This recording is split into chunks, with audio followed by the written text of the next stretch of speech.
Ya Allah.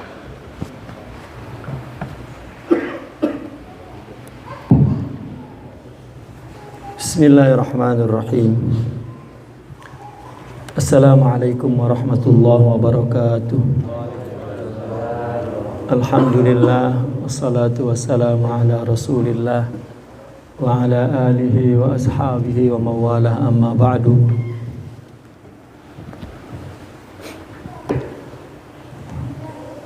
Pertama, yang dimuliakan akhuna Abah Antus Jempol, Ketua Kenaziran para sesepuh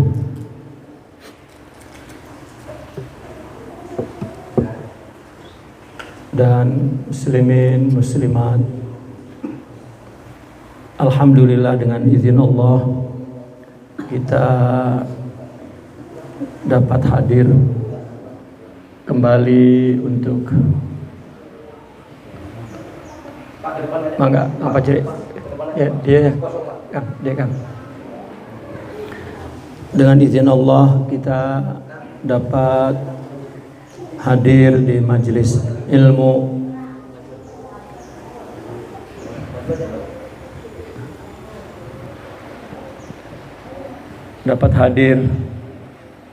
menyambung kajian bulanan kita, yaitu tentang kitab Al-Hikam Al-Hatimiyah, hikmah kata mutiara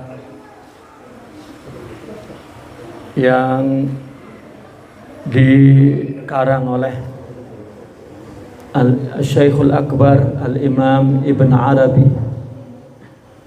Al-Syekhul Akbar Al-Imam Ibn Arabi.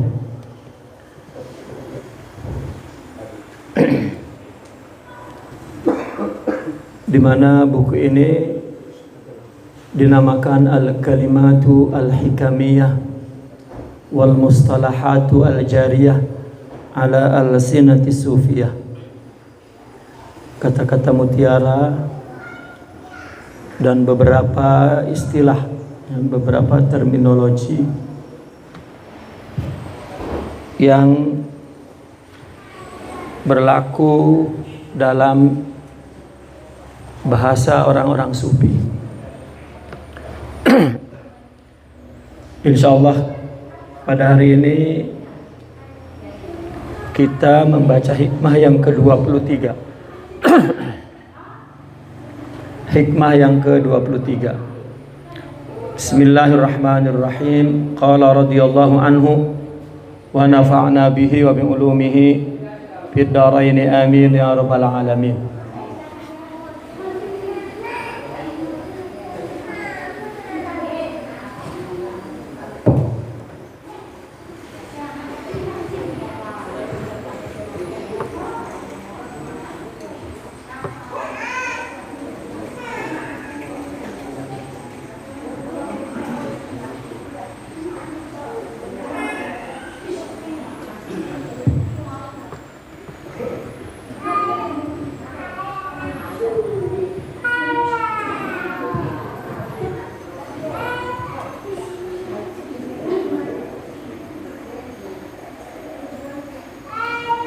Qala radhiyallahu hujibta bihi anka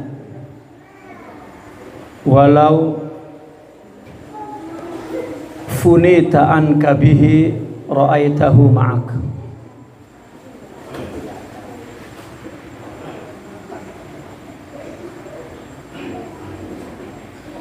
Hujibta bihi anka walau funita anka bihi ra'aitahu ma'ak.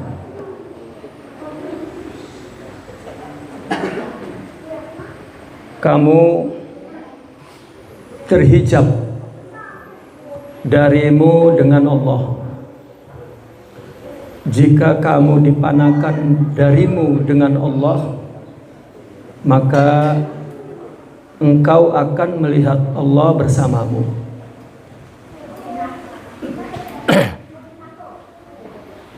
Biasanya redaksi umum itu engkau terhijab dari Allah dengan dirimu, tetapi ada pernyataan yang lebih dalam lagi, rupanya engkau terhijab dengan Allah dari dirimu. Jika engkau fana dari dirimu juga dengan Allah, maka engkau akan menyaksikan Allah bersamamu.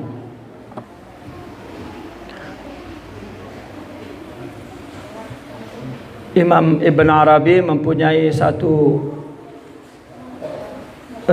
metodologi ya, menjelaskan tentang hijab. Beliau mengatakan bahwa yang menghijabi kita, yang menghalangi kita dari Allah itu Allah, ya, yaitu ketunggalan Allah. Karena wa huwa al-qahir fawqa ibadi. Allah maha qahir, maha perkasa ya, di atas hambanya. Artinya tidak ada yang mengalahkan Allah.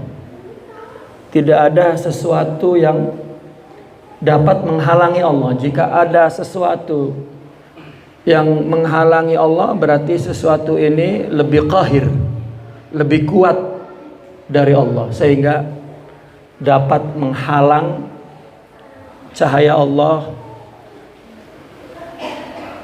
dapat menghalang kita untuk tidak sampai kepada Allah.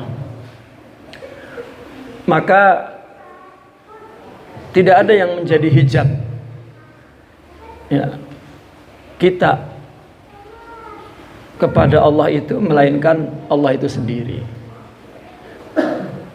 Bahkan dalam hikmah ini Imam Ibn Arabi mengatakan hujibta anka, kamu terhijab dari dirimu. Untuk mengenal dirimu tidak dapat.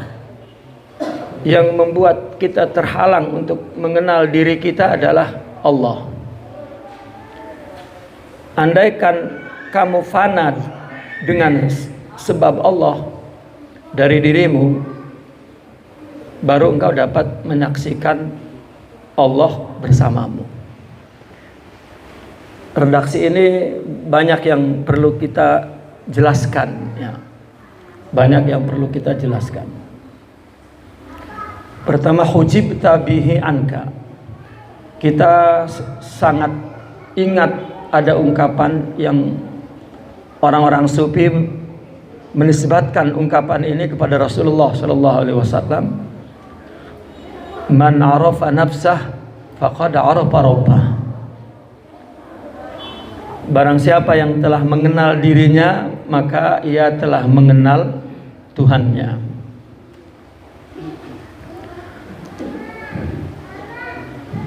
Fadhal, Imam. Ta'ala. Barang siapa yang telah mengenal dirinya, maka ia mengenal Tuhannya.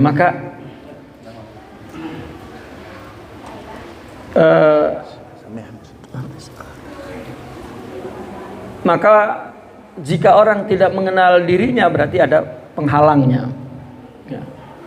Ada penghalangnya. Sebagaimana orang tidak mengenal Allah juga ada penghalangnya.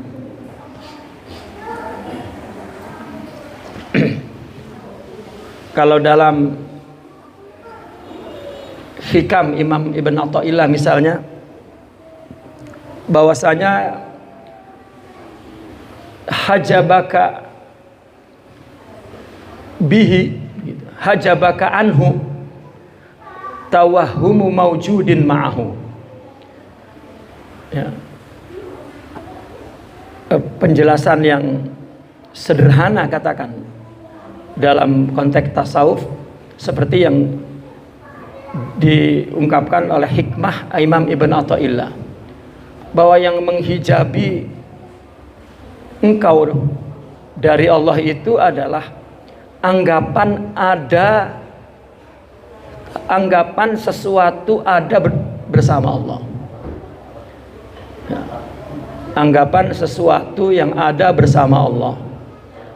Ya, padahal tidak ada sesuatu yang bersama Allah. Yang menghalangi itu anggapan terhadap sesuatu itu ada di selain Allah.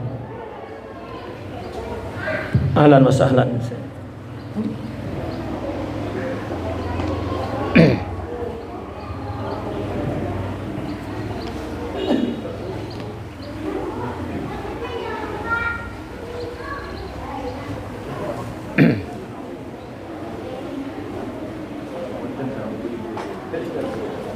Fadhal.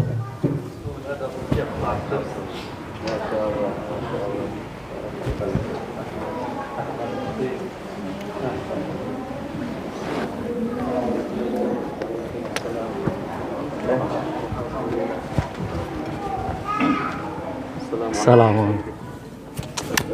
Alhamdulillah. Pak, bisa di depan sini supaya yang ngajarnya jangan ngadep ke sono gitu. Ya. Supaya yang ngajarnya enak. Ngadepnya lurus.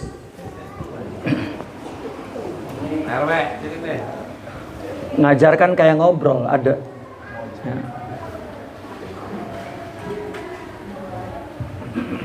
Mungkin kalau yang ngajarnya mukanya ngadep ke belakang, mungkin yang ngaji marah itu ya.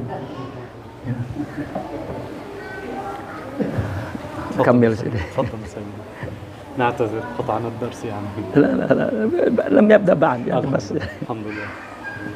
مع كتاب؟ اي. لا كتاب. كتاب لا ما في سيدي. ada kitab كتاب.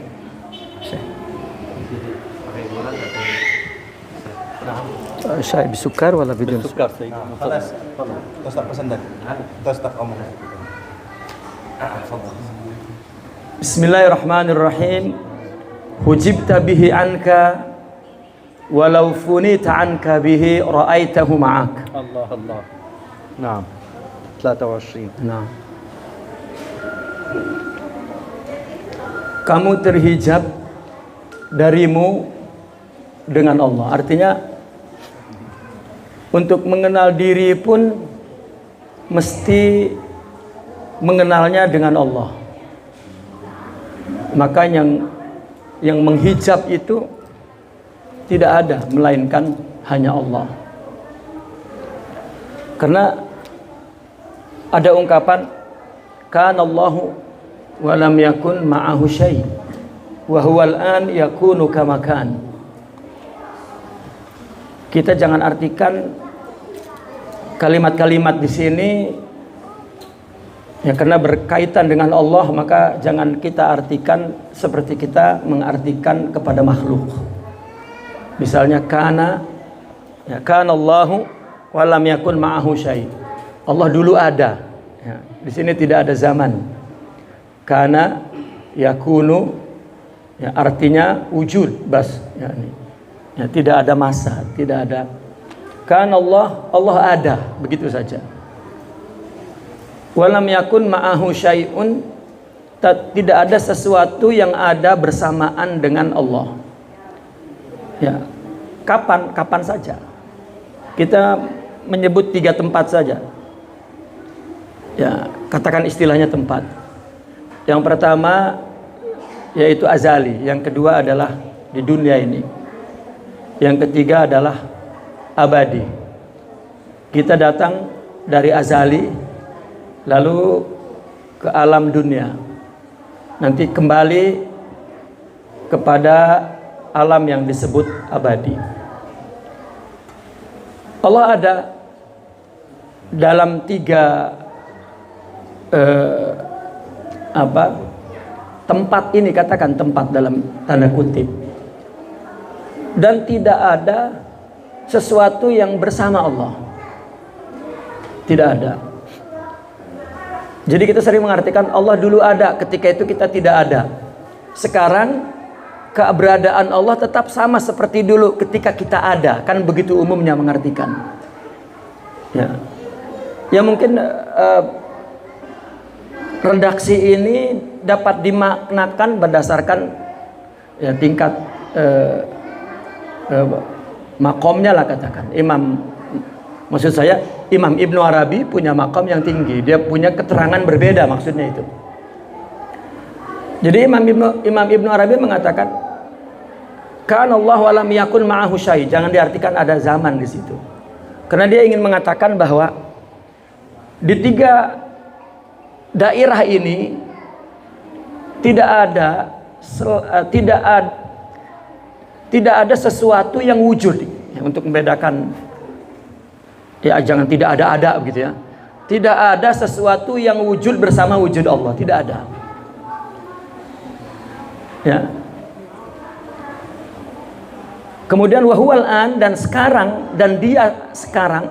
Imam Ibnu Arabi mengartikan wahuwal an, ya maknanya di dunia ini. Artinya ketika kita tahu bahwa ada Allah, kan di dunia kita tahu ada Allah. Di akhirat kita tidak ada, bagaimana kita tahu ada Allah? Wahuwal an, dan dia artinya Allah. Al-an, ya sekarang. Artinya Imam Ibnu Arabi menerjemahkan, dan Allah ketika kita mengetahui ya bahwa Allah ada, wahuwal an yakun, dan dia sekarang ini artinya adalah setelah kita tahu bahwa ada Allah, yakunu ada, kamakan sama sebagaimana ada. Artinya redaksi ini tidak mengatakan Allah dulu ada, tidak ada sesuatu yang wujud bersama wujud Allah, sekarang ada wujud bersama wujud Allah, kan tidak. Redaksi ini tidak mengatakan begitu. Tetapi Allah ada, tidak ada sesuatu yang ada bersama adanya Allah. Wahuwa, dan dia Allah itu al-an, maka disarahkan oleh Imam Ibnu Arabi, ketika kita menyaksikan, mengetahui Allah ada, ya, yakun, wahuwal an yakun, dan dia ketika kita sekarang menyaksikan yakun, Allah ada, kamakan adanya, sebagaimana ada, tidak berubah ada itu. Artinya yakunu kamakan, tidak ada sesuatu yang wujud bersama wujud Allah, itu maksudnya. Ya.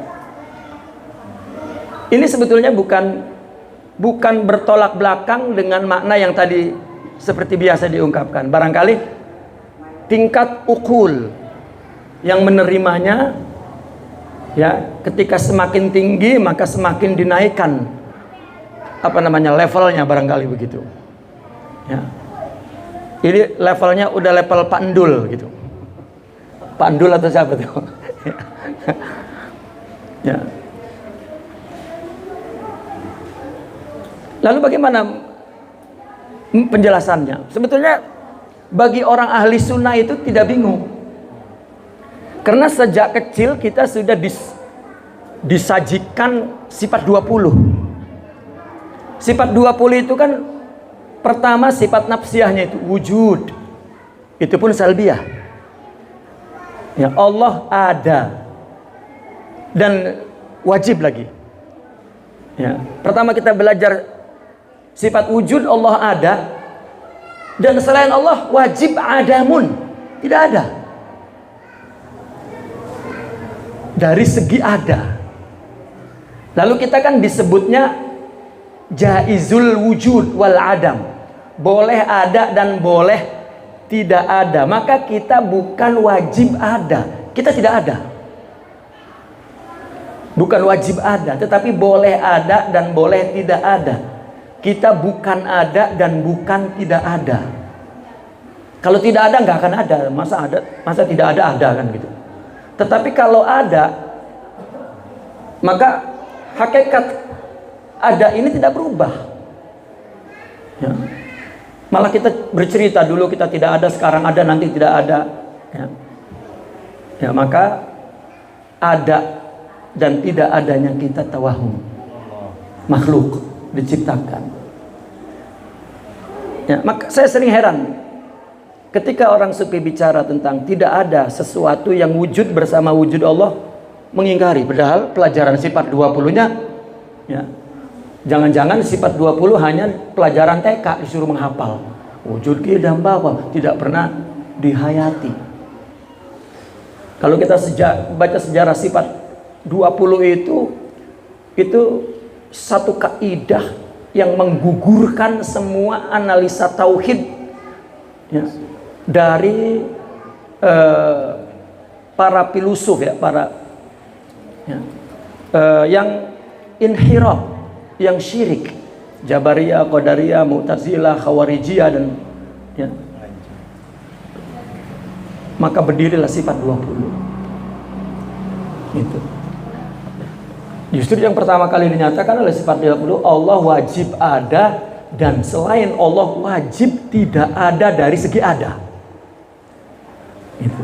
Dan kita ada dari segi ada itu bukan wajib tetapi jaiz. Jadi tidak ada. Maka ilustrasinya adalah cermin. Kita berdiri di depan cermin, lalu muncul gambar kita di cermin, maka orang bertanya, mana engkau? Pasti kita menunjukkan kepada diri kita yang berdiri di depan cermin, ini aku, itu bukan aku. Namun itu bukan selain aku. Ya. Kecuali kita bercermin, munculnya gambar yang lain, lari kita. Kita lagi berdiri di kaca, nggak tahu munculnya gambar yang lain, lari, hantu itu kan. Ya, itu siapa? Itu bukan aku, kan gitu. Ini memang muncul gambar kita. Kalau ditanya, engkau mana? Ini aku. Itu bukan aku. Siapa dia? Ya bukan selain aku. Surati. Itu sebab innallaha khalaqa Adama ala suratihi. Allah menciptakan manusia ini berdasarkan surahnya. Surah Allah. Gambar itu surah, gambar yang dicermin itu gambar saya. Maka manusia ini khalifatullah, yakni suratullah, majlallah, ya, dan seterusnya. Maka wujud kita adalah wujud surah, wujud tawahum. Nah, maka di sini kita tidak mengenal bahwa kita tidak ada. Itu sebetulnya yang membuat kita tidak kenal ya Allah. Makanya dalam teori tasawuf itu, ya, induk teori ilmu hakikat yang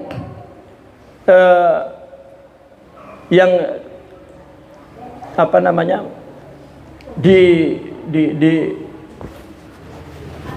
diungkapkan oleh Al-Imam Ibn Arabi.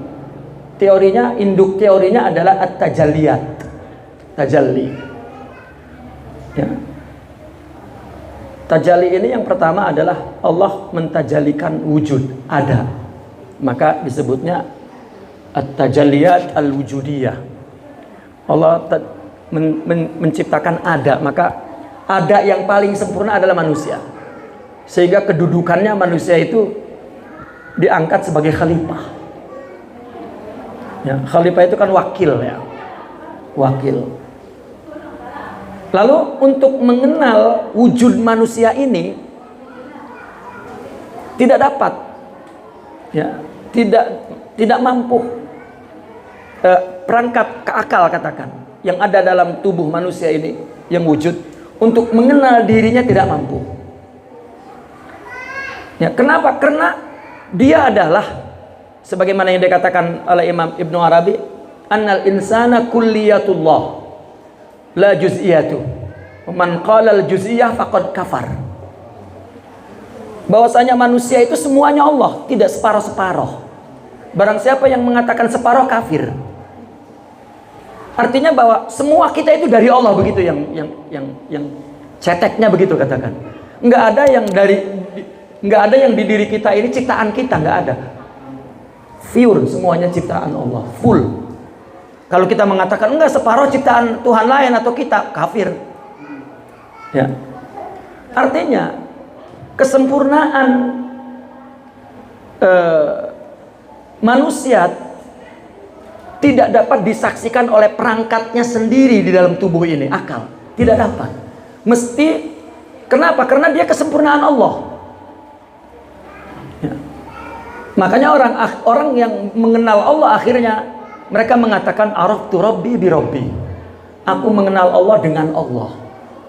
Nah, sedangkan mengenal Allah setelah mengenal diri, man arafa nafsah faqad arafa rabbah. Orang yang mengenal dirinya, maka untuk mengenal diri kita perlu satu tajalli lagi dari Allah. Setelah kita ada, perlu satu tajalli lagi, yaitu yang disebut irfaniyah, at-tajalliyat al-irfaniyah. Ya. Allah tajallikan, Allah jelmakan, Allah turunkan kemampuan untuk mengenal, tetapi bukan perangkatnya itu bukan dalam tubuh, tapi dalam rohani, Nah, begitu Allah berikan itu, baru mengenal Allah melalui tubuh kita. Berarti yang menghijab kita untuk tidak mengenal diri ini, katakan saya ambil kata aku. Berarti yang menghalangi aku untuk mengenal diriku adalah sang aku, yang maha aku, yaitu Allah. Gitu. Nah, jika Allah berikan cahaya atau alat untuk mengenal, baru dapat mengenal, maka ada tajalli yang kedua, tajalli irfani. Kalau Imam Junaidi mengatakan al-ma'rifatu ma'rifatan, ya, ini tajalli wujudiyah, ini tajalli irfaniyah. Ini sama dengan teori Imam Junaidi al-Baghdadi. Al-ma'rifatu ma'rifatan, ma'rifatu ta'rif, ini tajalli wujudiyah. Wa ma'rifatu ta'arruf, ini tajalli al-irfaniyah. Pertama, Allah kenalkan diri Allah melalui definisinya, yaitu wujud kita. Rupanya kita tidak punya perangkat yang cukup di dalam wujud diri kita ini untuk mengenal diri kita. Maka Allah beri lagi perkenalannya tentang Allah, ya, dengan ma'rifatu ta'arruf, sarana untuk mengenal definisi ini.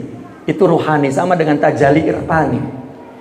Maka apabila Allah tajallikan ma'rifat itu, baru dia mengenal definisi Tuhan itu pada diri kita. Man arafa nafsah faqad arafa rabbah. Jadi tidak ada yang menghalangi kita untuk tidak kenal melainkan Allah. Maka di sini dikatakan hujibta bihi anka. Ya. Walau funita anka. Nah, ini walau funita anka ini jika engkau dipanahkan dari dirimu, jika engkau diberikan tajalli irfani atau ma'rifat ta'aruf, la ra'aitahu ma'ak, engkau akan menyaksikan Allah bersamamu. Arti bersama ini apa? Ya, bukan ada dua, aku dan Allah di sebelahnya bersama, bukan. Imam Ibnu Arabi punya ilustrasi untuk menjelaskan kebersamaan ini. Kebersamaan artinya al-khaliq ma'al makhluk, itu perumpamaannya seperti ar-raqmu ma'al adad. Seperti misalnya 3. Kan tidak ada 3, itu ilusi, nggak ada hakikatnya. Yang ada wahid, wahid, wahid. Maka salasa ini ma'al wahid daiman. Ra'aitallaha ma'ak, yani ra'aita wahid ma'as salasa. La, na'am. Na'am, ra'aita wahid ma'as salasa. Sekarang 4 itu, ya, kapan itu 4 itu ada? Setelah ditambah 1. Ya, ditambah 1 jadi 4. Ditambah lagi 1 jadi 5. Ditambah 1 jadi 6. Dan kita menyebut 5, 6 itu sebetulnya menyaksikan 1, tidak menyaksikan 3, 4, 5, 6. Begitulah la ra'aitahu ma'ak. Ma'iyatullah, ya, ma'a khalqihi, itu ka ma'iyati raqam ma'a adadi. Fala adad waham wal wahid haqiqah. Nah, maka yang menghijab 3 itu apa? 1. Kalau orang nggak kenal 1, nggak kenal 3. Man arafa nafsa faqad arafa Allah. Apabila orang sudah mengenal 1, berarti mengenal 3. Maka mengenal 3 berarti mengenal 1. Kenapa? Ketika 2 ditambah 1, 3. Kan mengenal 1 dia. Nah, ini hujibta bihi anka walau funita anka bihi ra'aitahu ma'ak. Hikmah yang kecil ini, ya, dapat ditamhid, dapat dipraktikkan teori induk mereka yaitu tajalliyat. Ya. Itu teori sentralnya ya, teori induk ilmu hakikat itu tajalli itu. Pertama tajalliyatil wujudiyah, kemudian at-tajalliyatil irfaniyah, dan yang terakhir adalah tajalli tajribah ruhiyah. Tajribah ruhiyah ini adalah bagaimana kita untuk mendapatkan irfan. Ini mesti proses melalui tajribah ruhiyah. Hidup ini perlu beribadah, perlu mengalami ketentuan-ketentuan Allah, takdir, kita proses di situ. Ya. Sehingga apa yang kita lakukan karena Allah, maka Allah akan tajalikan ruhnya untuk mengenal Allah. Itu tajribah ruhiyah. Ya, jadi ketika kita hidup mendapat perintah dari Allah, larangan dari Allah, baik ibadah dan kehidupan, kan kehidupan juga kan perintah Allah. Ya, kalau kita tidak dapat berarti Allah melarangnya, kalau kita dapat berarti Allah memerintahnya. Ya. Nah maka itu kita lakukan, kita saksikan itu dari Allah, itu tajribah. Ya. Maka kita baru mengenal Allah. Dan kenapa ini juga yang ketiga merupakan tajalli? Rupanya nur yang Allah tajallikan ini prosesnya melalui tajalli tajribah ruhiyah, yakni an tariq suhbah. Melalui suhbah baru mendapat irfan daripada Allah. Nah ini redaksi yang pendek ini ya, yang mengandung teori induknya. Setiap hikmah itu mesti mengandung teori induknya itu. Jadi jika kita memahami teori induknya, ya, maka hikmah-hikmah tentang ilmu hakikat itu ya, sebanyak apapun ya, tetap menjelaskan tentang hakikat makhluk dan hakikat pencipta dan hakikat agama dan hakikat kehidupan. Ya. Wa qala radhiyallahu anhu, "Ma lam tafna basyariyatak wa tamut lam ta'raj." Lam ta'raj sini. Ya, lam ta'ruj. Lam ta'ruj fi ma'arijil malakut. Allah. Selama belum kamu mempanakan basariyah kamu dan mati. Ya, jadi ada mempanakan basariyah dan mati. Ya. Maka kamu tidak akan menapaki tangga-tangga malakut. Ya. Tidak akan naik ke tangga-tangga malakut. Nah, teori panah basariyah, karena ini Imam Ibnu Arabi, maka kita menjelaskannya dengan teori dia. Ya. Di atas tadi kita sudah jelaskan bahwa kita ini tidak ada. Ya. Ada kita seperti adanya bilangan tadi 3, 4, 5 seperti itu. Secara hakiki tidak ada. Kalau kita cari 3 itu mana nggak dapat. Yang kita temukan 1. Dan 1 itu 1, meskipun 10 1 ya 1. Ya. Ini 1 ada 10 kan tidak ada. Ya. Nah maka kita tidak ada, maka jika tidak ada, kita tidak perlu ditiadakan.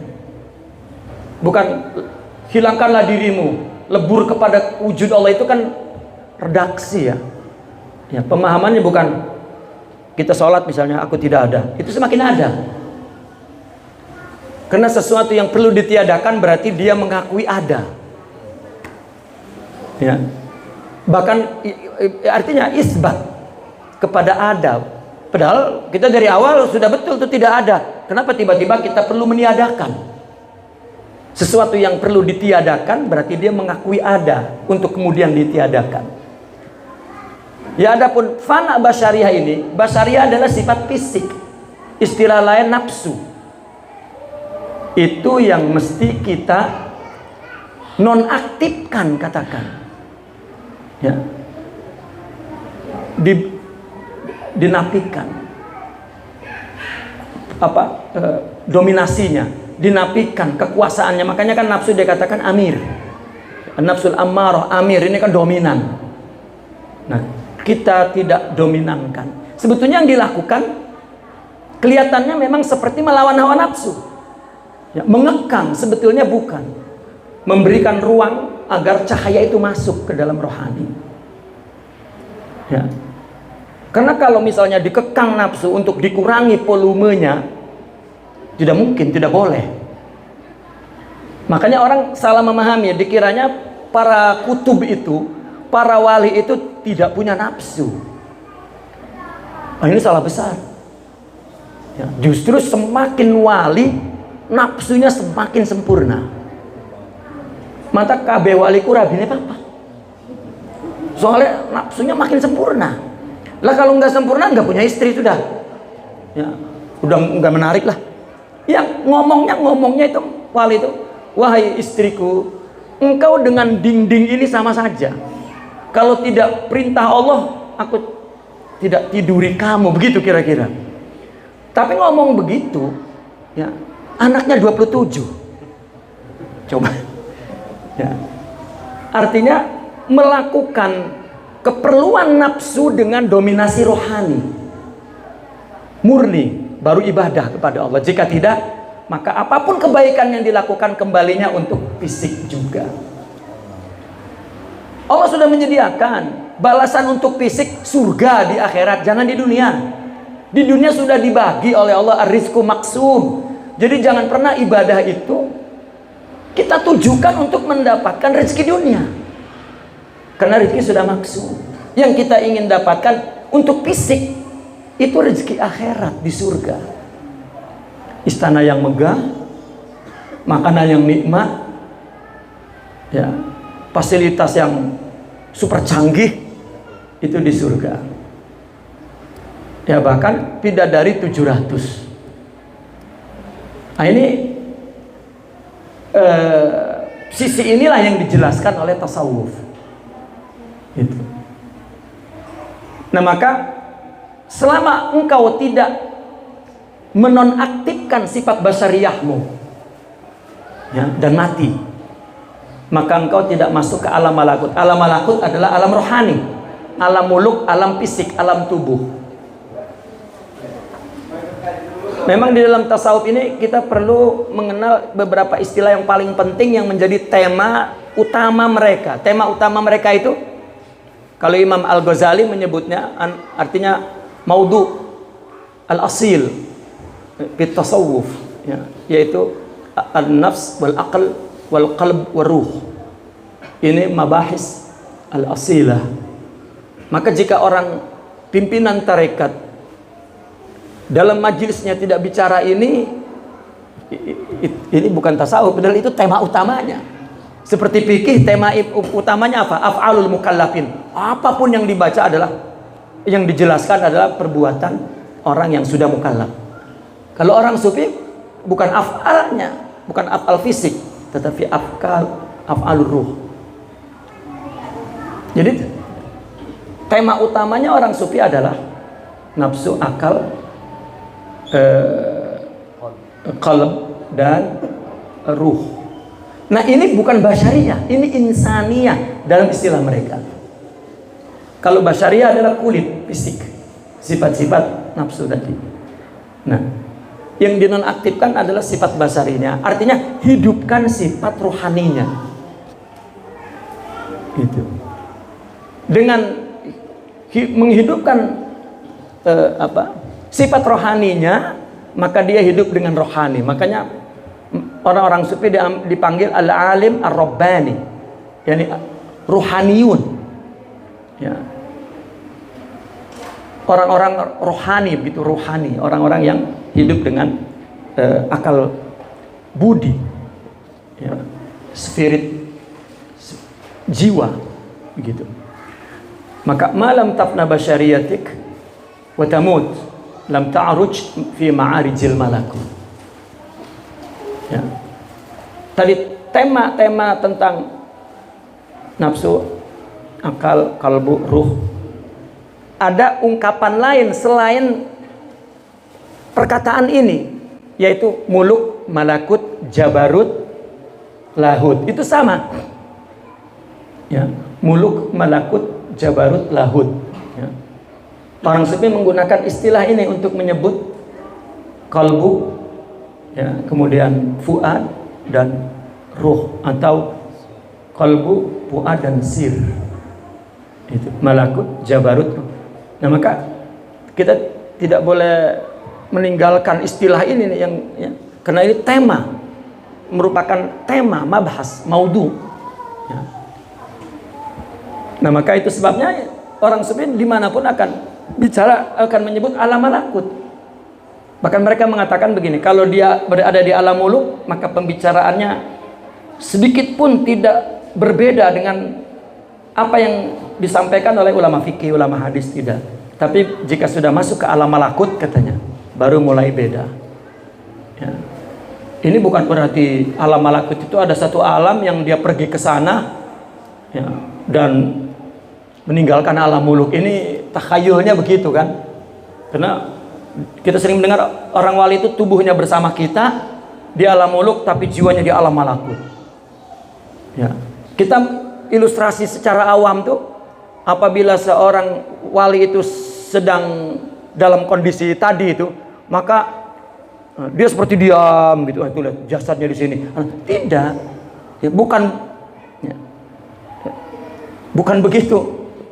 Apa yang dia lakukan itu berdasarkan sifat rohani. Sifat akhlak itu berarti dia hidup di malakut, bukan hidup di muluk. Dia ibadah itu bukan karena berbuat baik, bukan karena ingin mendapat balasan fisik, maslahat, tidak. Tapi dia beribadah itu karena memang dia menyembah Allah, ya, karena dia mempunyai sifat kehambaan, yaitu sifat akhlak. Ya, maka itulah malakut maksudnya. Ya, bukan dalam kondisi tertentu, seluruh hidupnya kehidupan ruhani, bukan kehidupan jasmani. Dengan jasmaninya. Nah, maka kalau kita tidak mempanakkan basyariah itu, ini bicara tentang thariqat. Panak basyariah itu bicara tentang thariqat, tazkiyatun nafas, tasfiyatul qalbi, ya.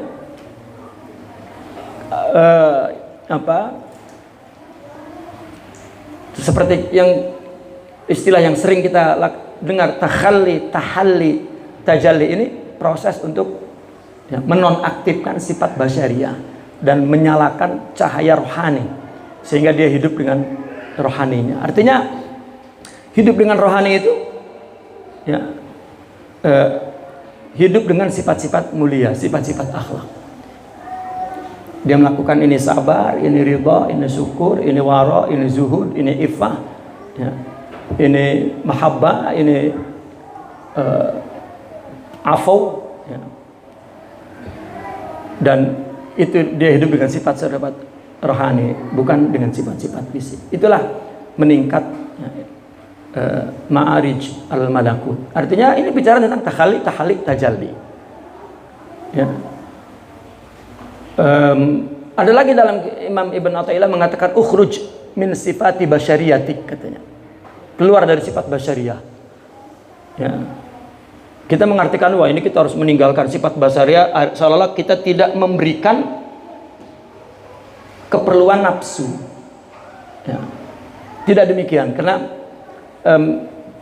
orang sufi menjelaskan bahwa nafsu ini lahu haq wa laha haq wa laha hadh. Ya, nafsu ini punya hak, ya, hak tidur, hak makan, hak, tetapi dia punya hadh. Nah, ini yang dianggap problem, yang dianggap musuh dalam agama. Ini hadzun nafs, huzuz, bukan hukuk. Ini ada aduwik nafsu kabaina jambaik, ini huzuzun nafs, bukan hukukun nafs. Itu artinya khuz itu nafsu ini pengen dapat bagian jatah dari semua perbuatan baik dan ibadah. Ya, ya, itu kan kebiasaan fisik. Ya, kumpul-kumpul, ya, wani pira gitu. Ada apanya tuh? Nah, yang ada apanya mesti ditanya, dapat apa saya? Dunia. Ya. Ngaji juga masih nanya juga, ngaji juga. Ya, Anda berkatib boten. Ya, paling nggak begitu tuh. Ya, itu khusus. Ya. Saya waktu di Mesir itu susah emang bikin ngaji. Ya. Masa itu buat ngaji susah. Teman-teman, bagaimana kalau kita iklankan? Ya, ada nasi mandi katanya gitu.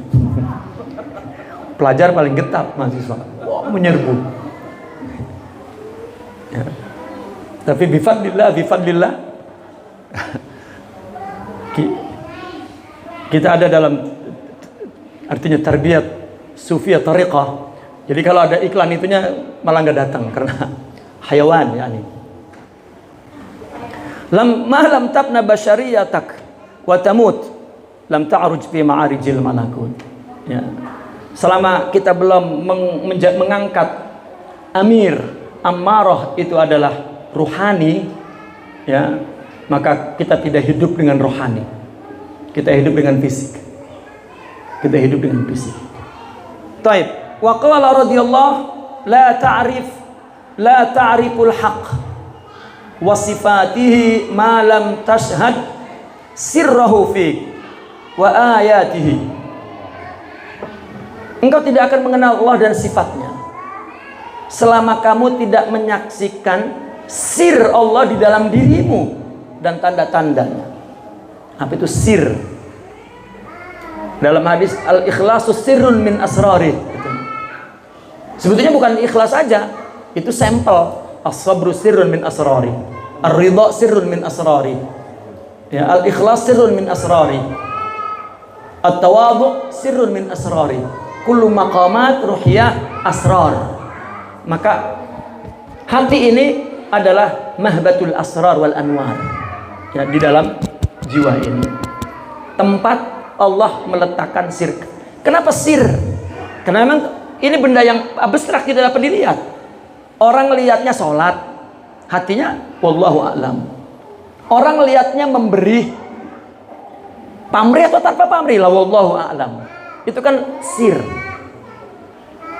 Ya. Maka karena bendanya sir, tempatnya juga sir. Maka sir makna isi dan tempat. Nanti dibedakan dari jamaknya, ada asrar, ada sarair. Yauma tublas sarair. Ya. Kalau secara hukulnya ya seperti nafsu. Nafsu itu boleh diri, fisik, boleh sifatnya. Ku anfusakum, diri itu. Ya.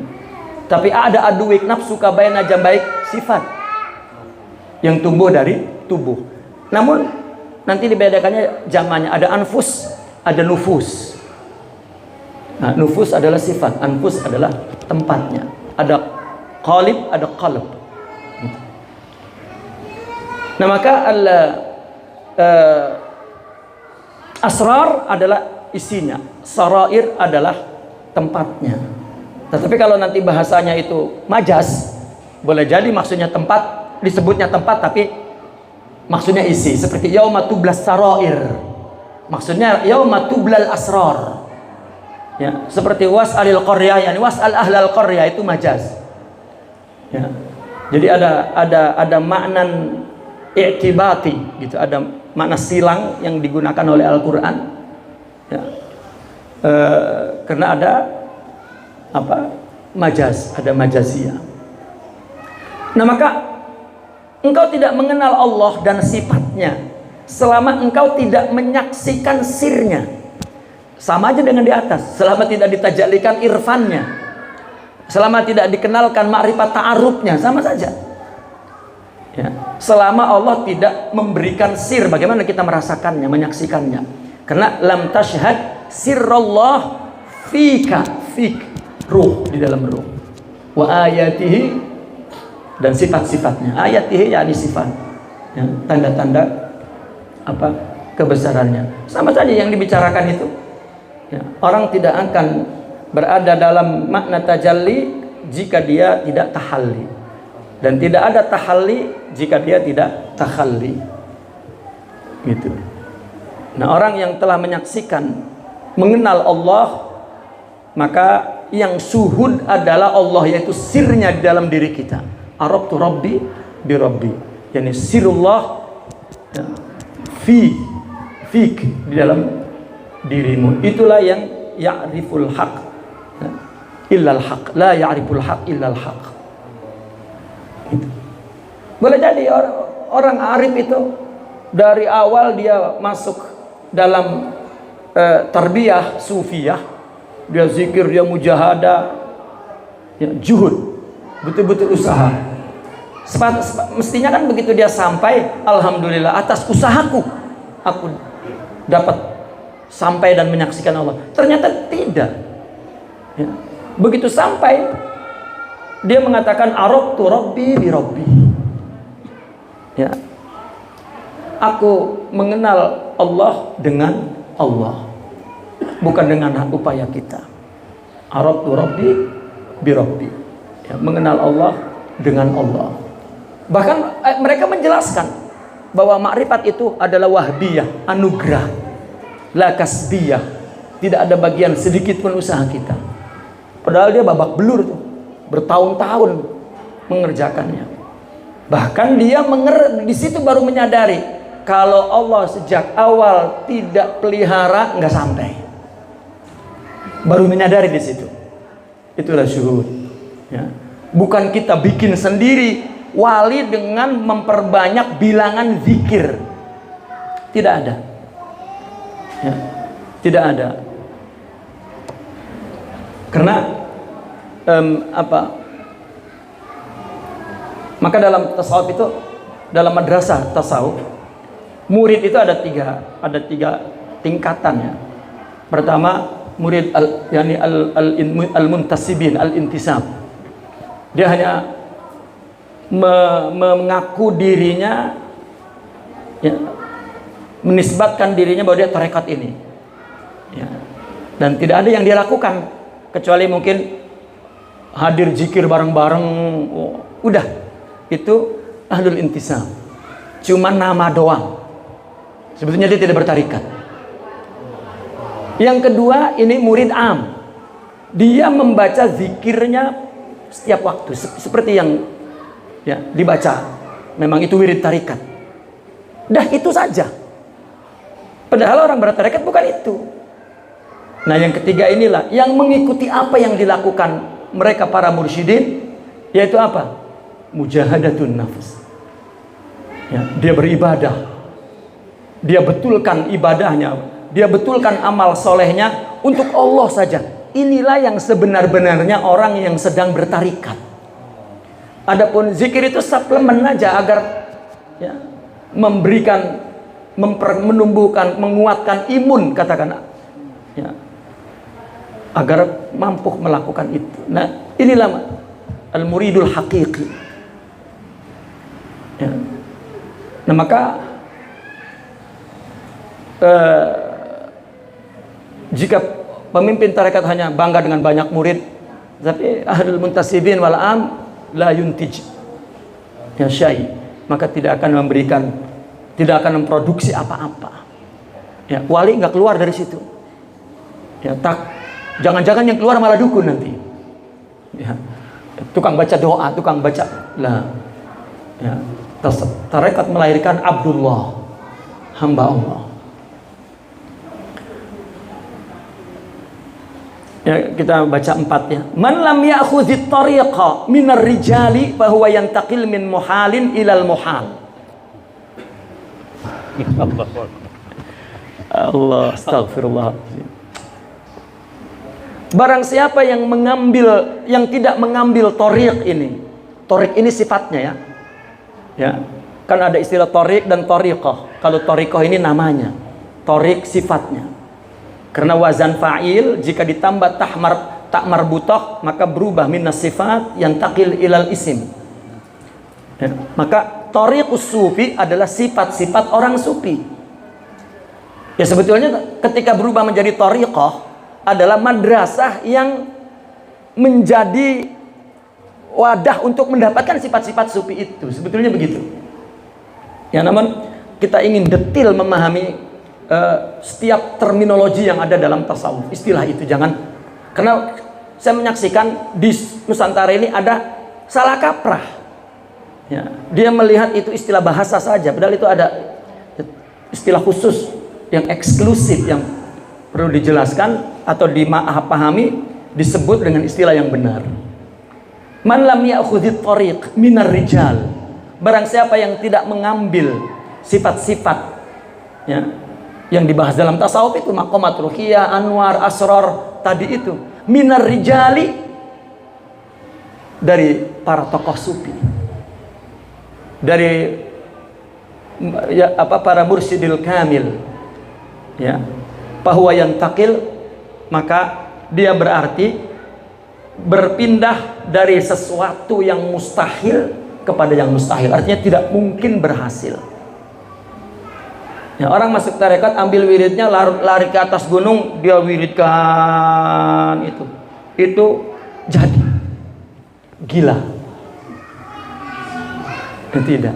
Maka itu sebab ada ya orang-orang sufi mengatakan at-tariqatu hiya syaikh. Jadi kalau sayanya tidak ada, tarekatnya bubar.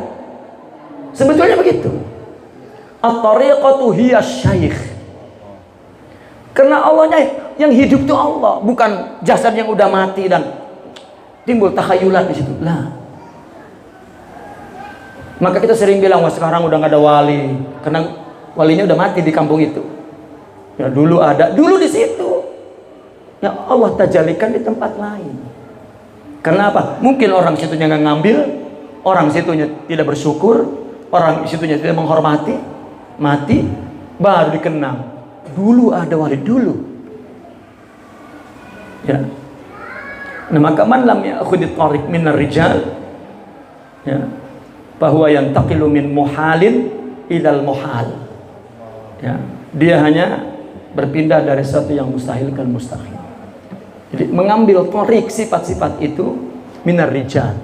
Adapun kita mujahadah, kita zikir, itu sebetulnya menyiapkan tempat agar ya asrar itu, anwar itu, thariq itu pindah ke dalam hati kita. Allah yang memindahkan. Allah yang memindahkan. Jadi murid dengan guru, kedua-duanya bersimpuh di depan Allah dengan konsep tafwid, pasrah. Ya. Allah akan menganugerahkan sifat-sifat itu. Ya, karena kalau guru yang menganugerahkan, dia pilih mungkin anaknya dulu. Banyak anaknya nggak jadi, atau orang yang dekat dulu, banyak yang dekat mahjub, ya. Tapi tidak, siapa yang ingin Allah, maka dia akan mendapat nurullah dan sirullah. Ya. Itu sebab jidda sidqan tajid mursyida. Sungguh-sungguhlah mendapatkan sidik kepada Allah, maka dia akan mendapatkan pembimbing menuju kepada Allah. Ya. Ini man lam ya'khudit thariq minar rijal. Maka sebetulnya ya, kami ingat ketika ya kita ngaji udah mau pulang, itu guru kami berpesan apa? Alaika an tarfa'ar rijal. Engkau munculkan tokoh. Artinya kita kenalkan tentang man huwa sufi, man huwa al-arif, man huwa al-mursyid. Ya, kalau kita baca sejarah, kita sebut nama-nama Sultanul Auliya, misalnya Sidi Abdul Qadir, ya. Kemudian Al-Ghausul A'zam atau Al-Qutub atau ya. Adalah insaniyahnya, bukan basyariyahnya. Ya, kita aja disuruh melawan basyariah agar Allah anugerahkan insaniyah, wilayah itu. Jadi ketika basyariahnya wafat, maka berhenti juga. Ya, madatnya itu berhenti. Nah, maka Allah akan berikan kepada basyariah lain sebagai contoh yang nyata. Gitu. Nabi aja wafat meninggalkan Al-Quran dan hadis. Ya, itu adalah nilainya, dan nilai itu ada dalam sebuah figura, dalam fisik. Ya. Yang dipilih oleh Allah adalah manusia. Ya, bukan malaikat, bukan jin, bukan pohon, bukan binatang. Jalan menuju kepada Allah adalah manusia itu sendiri. Inni ja'ilun fil ardi khalifah. Naqifuna walhamdulillah. Al-Fatihah.